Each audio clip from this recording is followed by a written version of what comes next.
Assalamualaikum warahmatullahi wabarakatuh.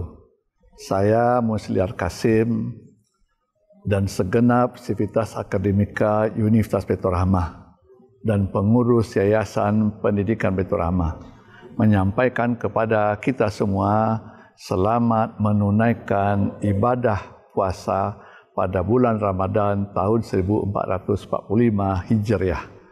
Mudah-mudahan kita diberi kesehatan, kesempatan dan ketaatan untuk dapat menjalankan semua ibadah, baik ibadah wajib maupun ibadah sunnah yang dicontohkan oleh Rasulullah selama bulan Ramadan. Sehingga setelah bulan Ramadan kita mendapat ketakwaan yang sudah dijanjikan oleh Allah SWT di dalam firman-Nya surah Al-Baqarah 183. Mari kita meriahkan bulan puasa ini, mari kita sambut bulan puasa ini. Mudah-mudahan kita lebih baik dari puasa-puasa yang sudah kita kerjakan beberapa waktu yang lalu. Selamat berpuasa, mohon maaf lahir batin. Assalamualaikum warahmatullahi wabarakatuh. Bismillahirrahmanirrahim. Assalamualaikum warahmatullahi wabarakatuh. Alhamdulillahilladzi bi ni'matihi tatimmus shalihat wa bi fadlihi tatanazzalul khairat wal barakat wa bi taufiqihi tatahaqqaqul maqasid wal ghayat. Asyhadu an la ilaha illallah wahdahu la syarikalah wa asyhadu anna Muhammadan abduhu wa rasuluh la nabiyya ba'da ma ba'du. Faqala Rasulullah sallallahu alaihi wasallam ana wa kafilul yatim fil jannah hakadha wa asyara bis sababati wal wusta. Rawahu Muslim. Bapak, ibu-ibu, saudara-saudara sekalian, para shaimin dan shaimat yang dimuliakan oleh Allah Subhanahu wa taala. Segala puja dan puji syukur marilah kita ucapkan pada Allah Subhanahu wa taala atas limpahan rahmat dan nikmat yang masih kita rasakan sampai saat ini, sehingga kita masih berada dalam keadaan sehat lahir batin. Salawat dan salam semoga selalu tercurah buat Nabi junjungan, Nabi tauladan, Nabi pujaan, Nabi kebanggaan, yakni Nabi besar Muhammad sallallahu alaihi wasallam. Allahumma salli ala Muhammadin wa ala alihi wa sahbihi ajma'in. Bapak, ibu-ibu, saudara-saudara sekalian, para shaimin dan shaimat yang dirahmati oleh Allah Subhanahu wa taala. Pada pertemuan kita kali ini, pembahasan kita adalah berkaitan dengan hak-hak anak yatim. Apa yang menjadi hak anak yatim di kalangan umat Islam? Secara sederhana, yatim itu adalah seorang anak yang ditinggal mati oleh ayahnya. Sementara piatu adalah seorang anak yang ditinggal mati oleh ibunya. Jadi kalau yatim piatu adalah seorang anak yang tidak memiliki ayah dan juga tidak memiliki ibu. Sekarang kita bahas ini adalah seorang anak yang tidak memiliki ayahnya karena ayahnya sudah meninggal. Disebutlah dalam masyarakat Arab adalah anak yatim. Kita tahu di dalam kebiasaan masyarakat Arab bahwa yang menjadi tulang punggung kehidupan rumah tangga adalah seorang ayah atau seorang suami bagi istrinya. Jadi kalau seandainya ayahnya sudah meninggal, maka anak itu tidak diasuh oleh keluarga ibunya, tapi diasuh oleh keluarga ayahnya. Kalau kita di Minangkabau, kalau meninggal ayahnya diasuh oleh keluarga ibunya. Tapi tidak demikian dalam masyarakat Arab. Oleh karenanya, kalau seandainya seorang anak yang ditinggal mati oleh ayahnya tadi tidak disantuni, tidak diberikan hak-hak mereka, maka yang akan terjadi adalah terbengkalainya anak-anak yang tidak memiliki ayah.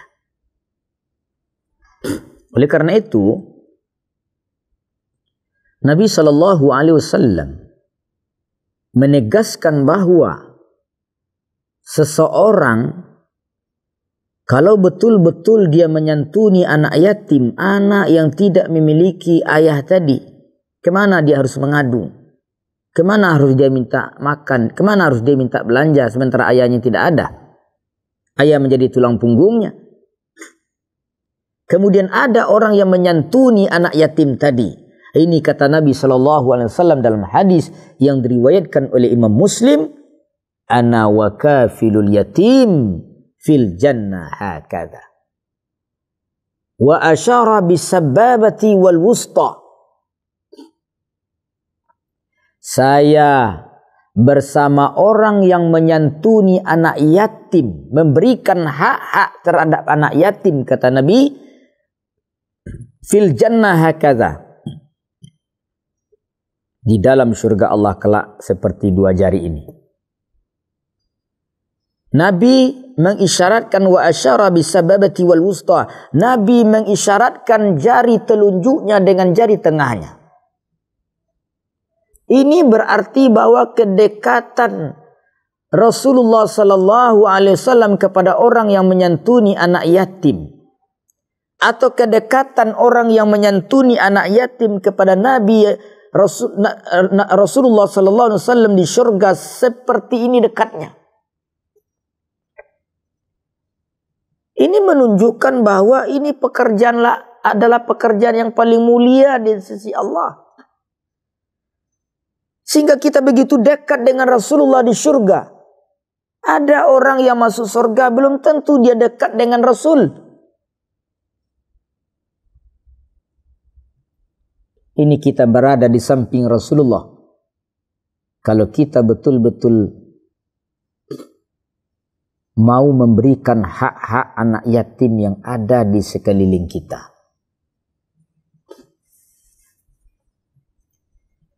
Bapak Ibu, shaimin dan shaimat yang dirahmati oleh Allah Subhanahu wa taala. Tidak banyak orang yang diberikan Allah kelebihan harta, tidak banyak yang fokus amalan yang utama ini. Tidak banyak yang fokus. Kalau orang kaya biasanya punya kekayaan yang berlimpah, yang terbayang bagi mereka adalah bagaimana membuat rumah yang mewah, mobil yang mewah, dibeli emas dan permata, dibelikan sawah, ladang, disimpan uangnya di bank bermiliar-miliar. Sementara anak yatim ada di sekelilingnya. Karena anak yatim itu yang menjadi ayahnya adalah kaum muslimin yang ada di tempat itu. Kalau anak yatim tidak diberikan hak-hak mereka, maka yang akan bertanggung jawab adalah kaum muslimin yang ada di negeri itu. Allah Subhanahu wa taala akan memintakan kepada mereka, mengapa mereka melalaikan memberikan kewajiban mereka terhadap anak-anak yatim yang ada di sekeliling mereka. Rasulullah sallallahu alaihi wasallam adalah anak yatim semenjak beliau berada dalam kandungan ibunya. Ketika Rasulullah lahir ke dunia, Rasulullah tidak melihat bagaimana bentuk ayahnya. Kalau di media sekarang, dunia sekarang, media bisa saja merekam wajah ayah, wajah seseorang. Kalau tuh ayahnya sudah meninggal dalam rahim ibunya, kemudian anaknya lahir, dia akan bisa melihat wajah ayahnya di foto. Rasulullah tidak pernah melihat wajah ayahnya. Yang dilihat adalah wajah ibunya. Tapi di usia 6 tahun ibunya sudah meninggal pula. Rasulullah yatim piatu, maka diasuhlah oleh kakeknya Abdul Muttalib. Meninggal kakeknya usia 8 tahun, diasuh pula oleh pamannya Abu Talib. Sebagaimana kita sebut tadi, bukan dari keluarga ibunya, karena dipulangkan kepada keluarga ayahnya. Jadi Nabi itu diasuh oleh kakeknya dan juga oleh Abu Talib. Kan dirasakan oleh Rasulullah bagaimana sedihnya beliau ditinggal oleh ayah. Sering Rasulullah itu termenung. Anak-anak orang Arab, anak-anak Quraisy ketika itu dia melihat digendong oleh ayahnya. Bermain dia dengan ayahnya, sementara Nabi dengan siapa Nabi bermain? Siapa akan menggendong Nabi di pundaknya? Dan sebagainya. Ini Nabi merasa sedih. Oleh karena itu anak yatim, kalau kita tidak mengurusnya, hidupnya akan terlonta-lonta. Tidurnya kadang di pinggir jalan, menjadi anak jalanan. Itu akibatnya kalau kita lalaikan anak-anak yatim yang ada di sekeliling kita. Oleh karena itu, di masjid-masjid itu, celengan-celengan untuk anak yatim, kotak-kotak infak untuk anak yatim, jangan dibagikan sekali setahun. Padahal kebutuhan anak yatim itu setiap hari. Kalau bisa per bulan dibagi, bukan per tahun. Mengapa harus setiap tahun dibagi? Kalau dapat setiap bulan itu dibagikan kepada mereka, maka mereka sangat butuh. Apalagi kalau ada di antara mereka yang sekolah, mereka sangat butuh setiap bulan, setiap minggu dan sebagainya. Buatlah panti-panti asuhan anak yatim. Kumpulkan anak yatim di sana. Berikan hak-hak mereka. Bapak Ibu saudara-saudara sekalian, para shaimin dan shaimat yang dimuliakan Allah Subhanahu wa taala. Kalau kita bicara tentang apa saja hak-hak anak yatim, itu kalau kita formulasikan semuanya hanya 3 saja. Pertama adalah memberikan pangan. Yang kedua adalah sandang, yang ketiga adalah papan. Ini adalah pondasi utama hak mereka. Hak mereka berpakaian. Berilah anak yatim itu, mengapa anak yatim itu bajunya robek-robek? Bajunya lusuh-lusuh. Kalau dia pergi sekolah, mengapa sepatunya robek? Mengapa pakaiannya lusuh? Mengapa punya buku dia tidak cukup? Karena tidak ada yang membelinya. Sebenarnya itu adalah kewajiban masyarakat kaum muslimin yang ada di negeri itu. Mengapa tidak dipenuhi kebutuhan mereka sekolah, baju mereka? Kalau hari raya itu dimanapun anak yatim, sebenarnya kita belikan mereka baju. Ya, karena hari raya itu momennya seluruh anak-anak kan pakai baju-baju baru. Apakah kita tidak sedih? Anak kita beli baju baru. Sementara anak yatim yang ada di sekeliling kita, bajunya robek-robek. Atau mereka tidak punya baju baru di hari raya Idul Fitri. Sementara baju kita mewah. Allah akan minta kepada kita tanggung jawabnya di akhirat kelak. Dengan demikian pula, apa yang mereka makan setiap hari. Kalau kita makan 3 kali sehari bahkan lebih, di rumah-rumah mewah. Pernahkah kita perhatikan anak yatim? Apakah makan atau tidak dia setiap hari? Bisa jadi anak yatim itu makan sekali sehari. Atau yang dimakannya hanya super mie saja. Kita makan yang enak-enak, yang mewah. Kita makan daging, kita makan ikan. Mereka makan apa? Itu adalah kewajiban kita. Hak mereka itu adalah makan. Yang menanggung hak mereka itu adalah kaum muslimin yang ada di negeri itu. Karena siapa yang menanggung lagi? Ayahnya tidak ada. Karena ayahnya sudah lama meninggal. Maka tanggung jawab kita memberikan kepada mereka. Jadi anggap saja bahwa anak yatim itu anak kita. Bagaimana kewajiban kita memberikan makan kepada anak, begitulah kewajiban kita memberi makan kepada anak yatim. Jangan sampai ada anak yatim yang berada di sekeliling kita tidak makan dalam sehari itu. Allah Subhanahu wa taala akan meminta tanggung jawab kepada kita di akhirat kelak.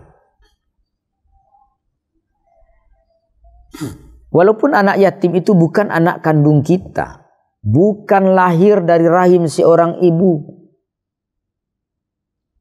bukan lahir dari tulang rusuk kita,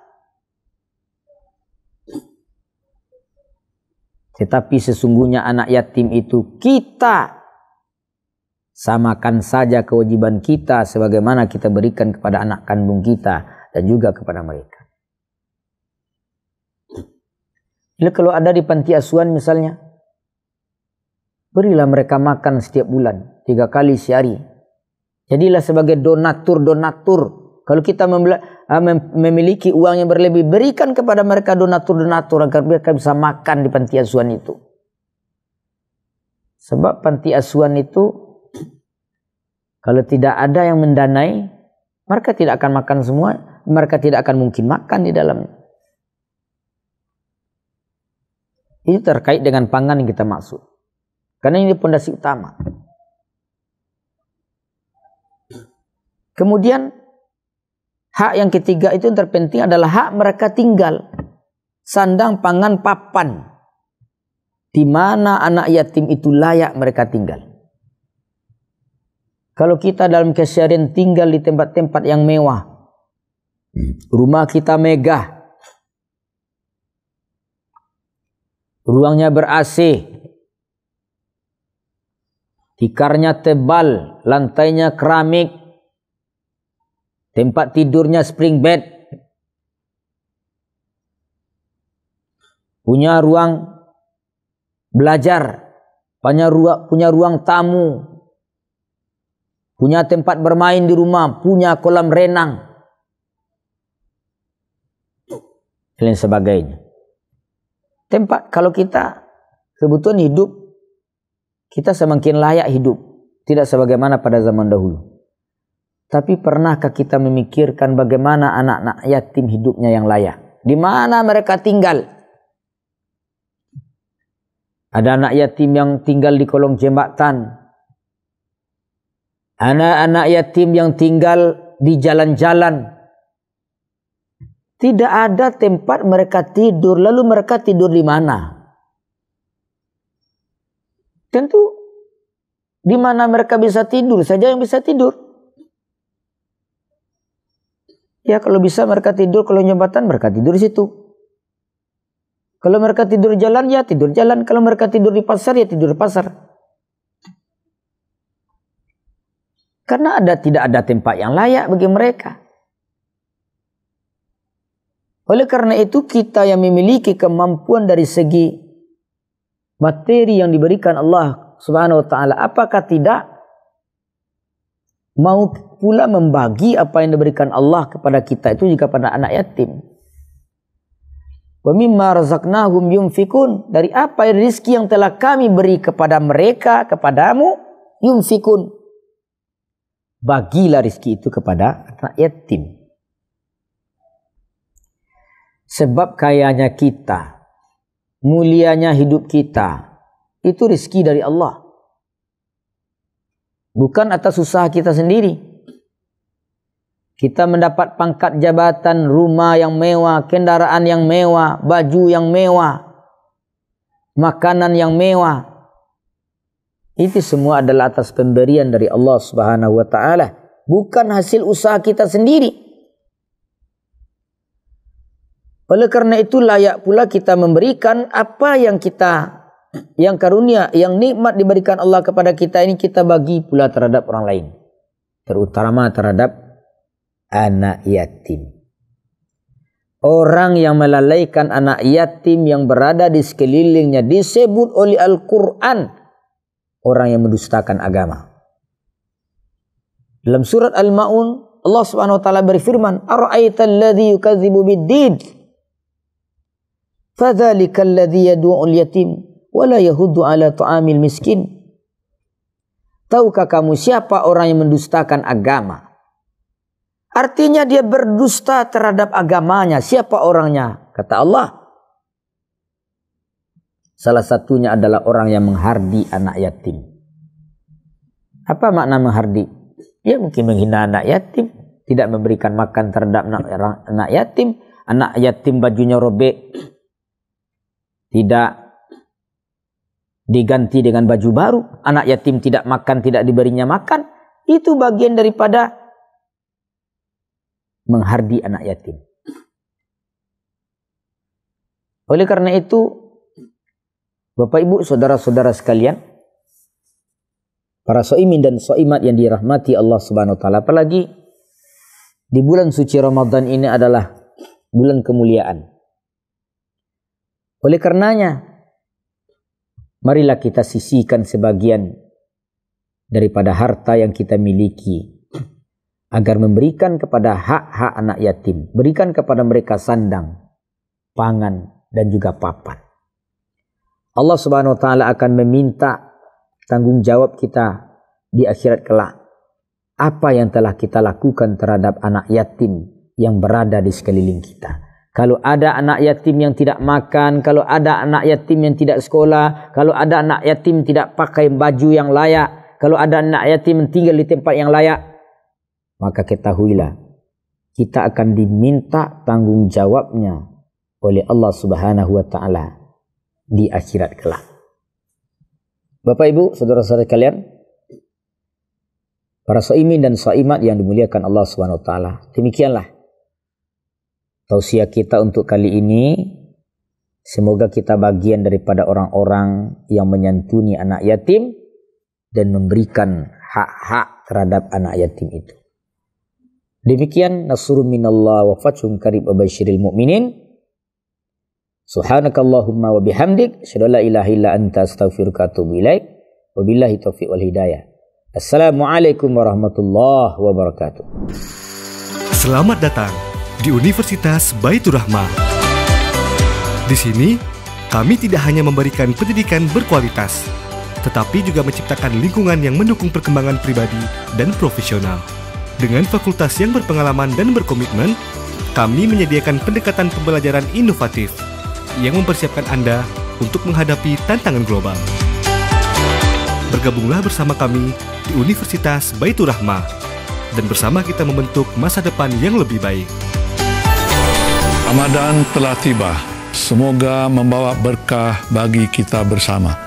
Kami, keluarga besar Yayasan dan Universitas Baitur Rahmah, mengucapkan selamat menunaikan ibadah puasa 1445 Hijriah. Marhaban ya